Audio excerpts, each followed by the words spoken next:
Hello, welcome back to Hobby News Daily and another interview. I'm still Danny, but this time I am joined by my friend Chris Sewall. What's up, Chris? I'm good, man. How are you? Not just friend, we're neighbors almost. We're not almost. We Yeah, we yeah. we are neighbors. I mean, I think if you're walking distance, it counts. Are we walking? Are we that close? Are we walking We distance? are. Well, okay. I'm a fat guy, so I don't walk anywhere, Yeah, but most people could walk it easily. yeah. Well, how far are you from the what's the place we met? The The restaurant. Panera Bread, Yeah, well, how far are you from the Panera Bread? that's a Walking, solid 6 minute drive, 6 minute drive. Okay, so it's a 20-minute walk. give or take. Okay, I've so never walked. it would be like a 40-minute walk probably. If you see me walking, somebody's chasing me. Okay. Come offer help. I am Yeah. never walking voluntarily. Okay. Fair enough. Yeah. Um, so it turns out that you do a lot of stuff. You call yourself some sort of collector, investor, dealer, but you do content creation, and that's not in that title. No, yeah, I don't consider myself. I mean, that's very secondary. I really did started doing content creation because I was in Europe and I had nothing. I couldn't do the collecting, investing, and dealing because there are not a lot of cards there. So I filled up the time with content, and now I've stuck with it because I've enjoyed it. Well, so people like you on their content. Does that is that weird to you? Yeah. I mean, I don't know. I don't know that I had any expectations going in, but my channel definitely did a lot better than I thought. The goal of the channel was to simply fill my time with baseball cards somehow. And just like because I wasn't able to do anything over there. You can only shop on eBay so many hours a day and ComC so many hours a day. So that was the only idea I had, was start a channel. And yeah, I didn't expect to be as big as it got. Um, you said you've stuck with it because you've enjoyed it. Have you learned to enjoy it? Did you enjoy it from the beginning? Do you have anything in your past that kind of, led you to know you'd be a good guy on camera? I was very surprised how much I enjoyed it. I hate social media. I'm not on social media much at all. I have an Instagram account and I never use it. I'm not on Twitter or X or whatever it's called now. Very just don't do a lot of social media. I'm a very private person actually. So I assumed I was going to hate it. My wife even said, like, you're gonna people are gonna comment in your videos and you're gonna have to respond to those comments. And I was like, oh, I'm gonna hate that. But I actually loved it. I was surprised how much I loved it. I think I was also expecting a lot more negativity in the general, because that's all you hear about social media. It's so evil and everyone's so angry and there's so much poison, and there is some, but I got, the percentage of that was so small compared to what I was expecting. So When you decide to do a video, is it a conscious effort to take a specific angle on something, and to make sure you don't get lost in the brash arguments that end up on a lot of channels, and that you seem to make a conscious effort to talk about the sport, the card, and kind of stay in your own lane and not have to worry about fighting with everybody else over that. I mean, is that something you are conscious of?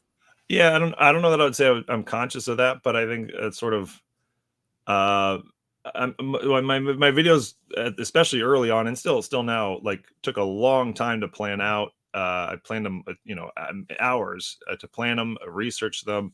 I did lots of takes. I didn't like the way I sounded, so I'd reshoot it. Now I'm a little more casual about it, but early on I was really. I mean, I was taking like all day to do a 10-minute video.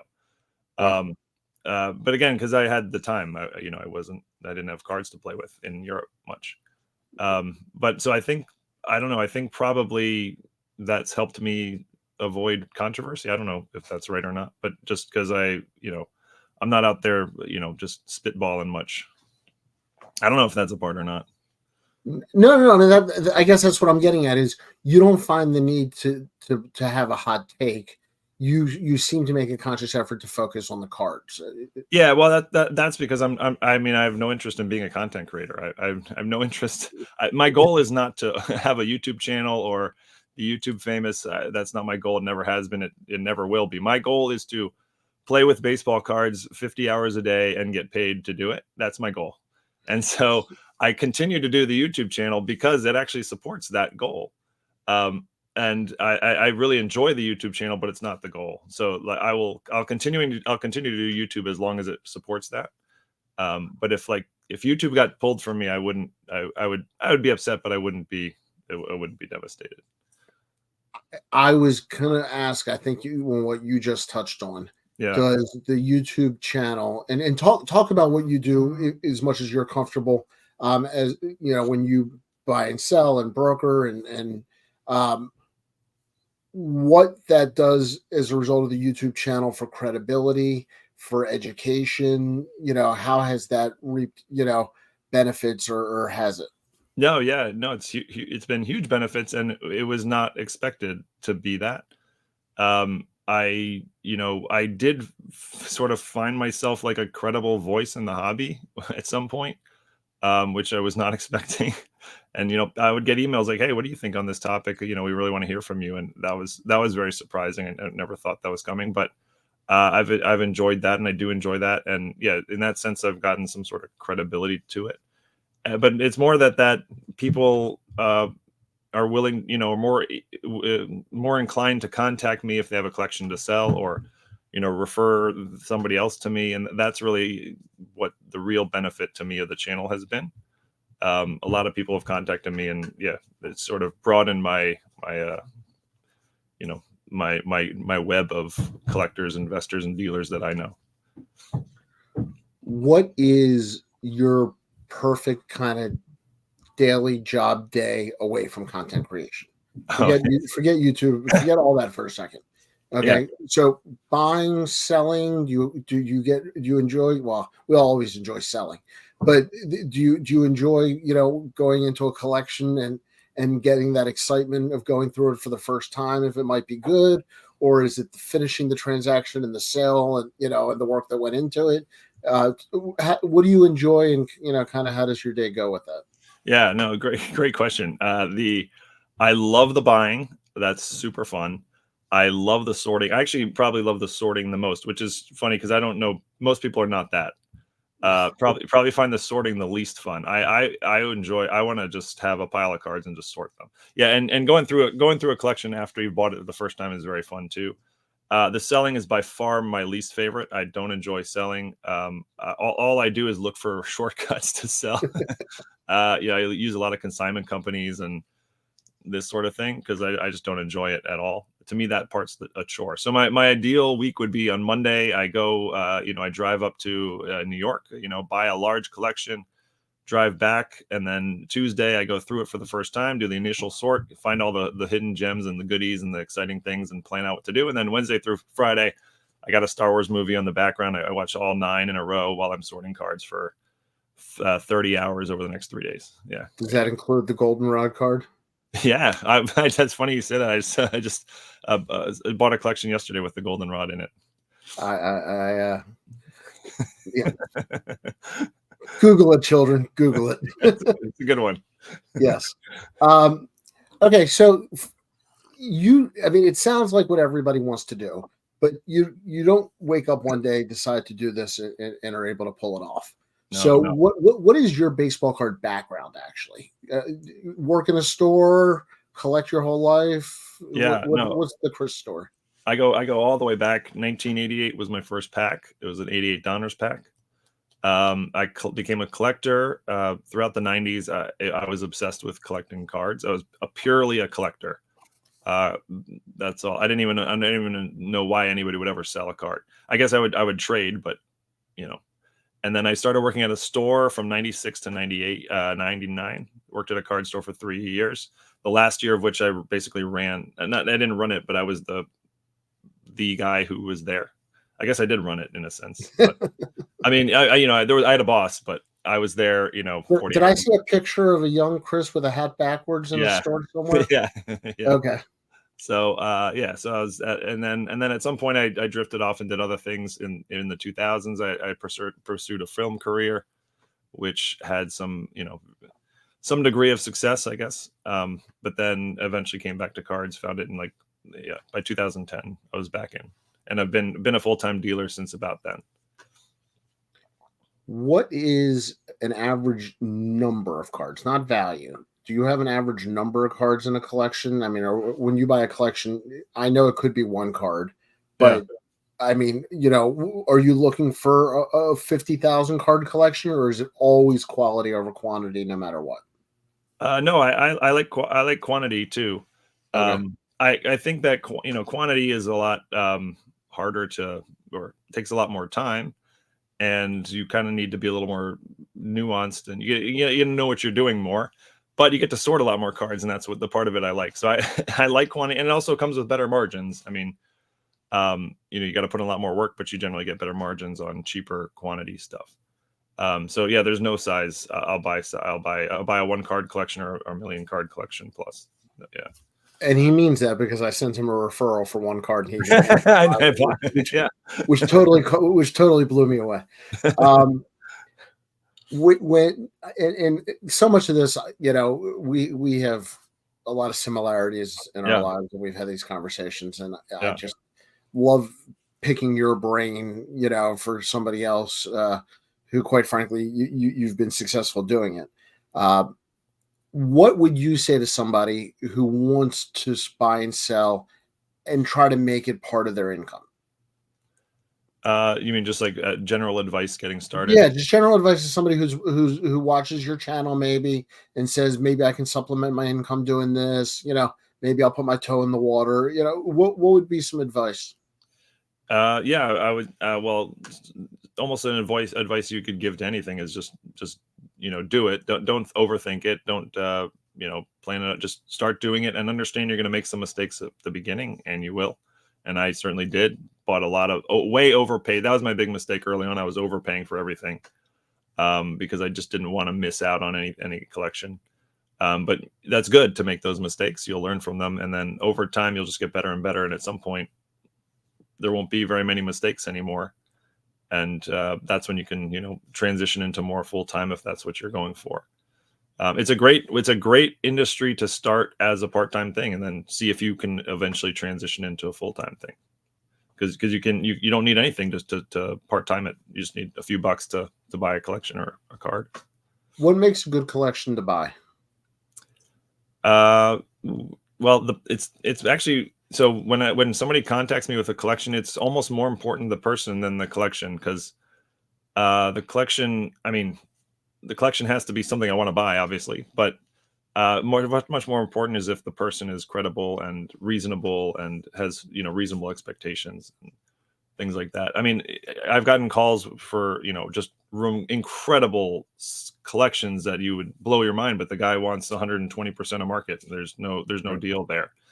On the flip side, I've gotten calls with 589 tops Craig Biggio's, and but he wants 2 cents a card. Well, yeah, I can buy those and sell them for 15 cents a card. That's great. Right. So it's more about the person and their expectations, and than the cards themselves. How quickly can you evaluate or how do you evaluate what you're going to pay for a collection? Uh, What's like somebody, you walk into somebody's room and they say, "Here's my collection." And I mean, I can't, you and I have both done this so many times. yeah. Where do you even begin? Well, let me throw it back at you, because that would take a long time to like think through an answer. But what would be your first answer to, like, what's the first thing you look at in terms of? My first question always is, tell me what you think is the most important thing in here. Oh, that's I don't do that. That's smart. Yeah.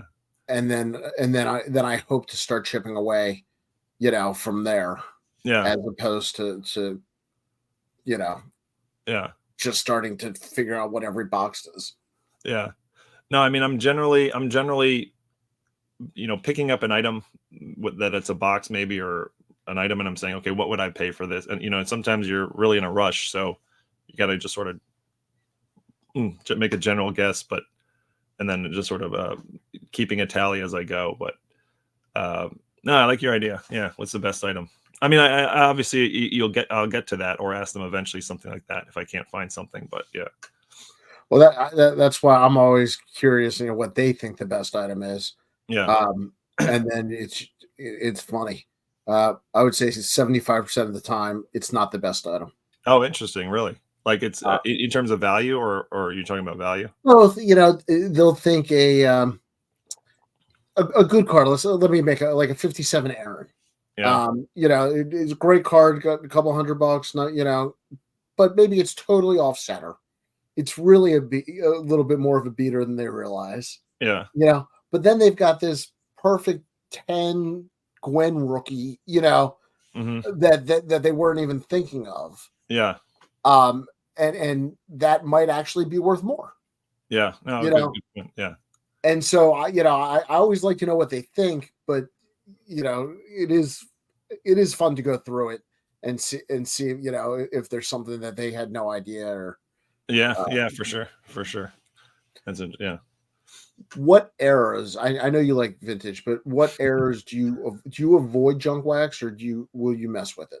No, I'll buy anything. Obviously, with junk wax, it's got to be pretty low, and the expectations have to be pretty low because junk wax it's gone way down in value, as you know, and it's gotten even harder to sell. It's just really hard to move.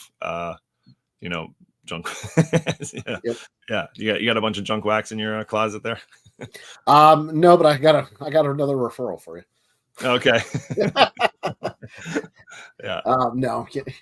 Uh, I have actually. This is a perfect example. Somebody who hand collected every set from the mid 70s to the mid 80s. Okay. Yeah. That to me is a perfect mediocre lead. A mediocre what? Lead. Yeah. Yeah. I No, mean, right. it's all about like 7 cards. Yeah. I Yep. mean, that's how often do you find yourself in that position where you really know that the whole value is going to come down to one card in the box. That's quite common. I mean, there's a lot of late 70s collections where that's the case. There's a lot of 80s collections where that's the case. There's a lot of ultra modern collections where that's the case nowadays. Um, yeah, that's quite common. Do, But do you do you pull them out and look at the one? no, well, yeah, of course. Like if I'm Yeah. looking at a 75 set, yeah, I'll check the Brett and the out, of course. But Yeah. yeah. But when going to sell them, I wouldn't break it up unless they were like ultra high grade, with grading potential. Interesting. What about you? Is that is that to you a collection like not worth your time, or would you follow that lead? So it is probably not in my wheelhouse, Yeah. but I think there's a lot of value there. So this is somebody who collected, somebody who works in the sports media field. Yeah. So they know their sports. They've pulled some good players and cards over time, but a lot of what they bought were just the wrong years to be buying. They happen to be the wrong age, like we might be. But Yeah. um, Yeah. but there's cool stuff in the collection, card wise, and then there's some really cool non cards, which um, I get a kick out of. Yeah. I know you stick to cards mostly. Some memorabilia for me, I will either buy for myself and add it to my whole whatever in what you can't see in here too, and or I'll know somebody who will buy it in a Yeah. retail Yeah. store or somebody like that. Sure. Okay. Yeah. I'm purely cards. Do you do you PC anything?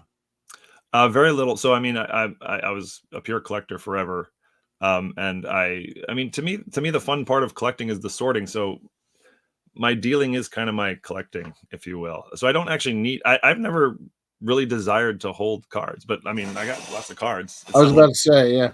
It's not like it's not like I need. But my PC is very small. It's like my true PC. Like I'm not selling these. It's like 300 cards. Right. Yeah. Yeah. I don't think that's abnormal. No. In Okay. fact, I don't know. I mean, yeah. I just did a show and we were talking about different ways that people collect and organize. Yeah. And I said I think one of the biggest things are people who buy and sell. You have a small group of cards that you'll kind of not sell, Yeah. but everything else is more or less replaceable. Yeah, right, right. If I No, can it is. sell for the right price, I'll buy another one at a better price. Yeah, right, and yeah, that's exactly right. And I have so many cards coming into my possession. I don't need to. Right, if a card is replaceable fairly easily, there's no need to hold on to it. So, who are your teams growing up? Like, who do you root for? And are you an avid sports fan? So I was a Baltimore Orioles super fan in the '90s. I could have told you everything you wanted to That's a know. coincidence. How did I can't believe I asked that question. What a coincidence. Yeah, right. And I'm not anymore. I don't follow the Orioles much. I don't follow. I mean, I follow baseball loosely, but not. I'm not like watching games daily or anything like that. I was a big Washington fan in football growing up, and I still am now, even though they're still terrible. That's basically the only sport I follow closely. How about what about you? What's your current rooting interest besides the Orioles? I was gonna say, I actually worked for the Braves, so they're my National League team. So I root for the Braves unless they play the Orioles, Okay. and the Orioles are by far and away my love, my passion. Yeah. Um, I'm a little bit of a Negro League nerd, Oh, cool. and Baltimore Negro League specifically. Okay. There's a bobblehead up there. It's Satchel Paige in a Baltimore Black Sox uniform. Oh, dude. He played 1 year for the Baltimore Black Sox, and there's a bobblehead. Learn something new every day. Right. So I like learning a lot about the history of sports. I'm the guy who will watch the Ken Burns thing every winter 6 times. Okay. But I watch all sports. I really do.